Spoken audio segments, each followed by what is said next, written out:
अरे शिवांश बेटा, हाँ चाचा। सावन चल रहा है यार, भोलेनाथ जी के लिए कुछ सुना दीजिए। सुतांडो सुना दो क्या चाचा?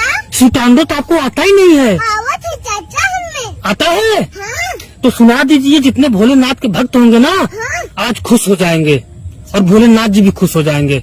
सुनाइए तो। जटाटवी गलज्जल प्रवाह पाव्य दस्तल गले वलम्यलंबित भुजंग तुंगमालिकम डमड्डमड्डमलिना डवड्डवड्डवर्वय चकाचंड तांडव तनोतने शिवा शिवम जटापटा हंस भ्रम निलपनिचरि विलोच वीचवल्लरि विराजमान मूर्धनि धगत धगत धगत ललाट पाट विसर्जन शेखर श्रुति प्रतीक्षलम मम धराधरेन्द्र नंदनि गिलास बंधु बंधुरस खुदंग सिगंध संतल प्रमोद मान मास। सोशल मीडिया पर बहुत ही तेजी से वायरल वीडियो जो कि शिव तांडव ऐसे सुना रहा है बच्चा की जैसे कि लग रहा है कि कोई गिनती गिन रहा, नया तरीका से, जो कि बड़े बड़े महात्मा संत जिस तरह नहीं सुनाते पाते हैं उस तरह बच्चा सुना रहा है जैसे कि इसके लिए गिनती गिन रहा।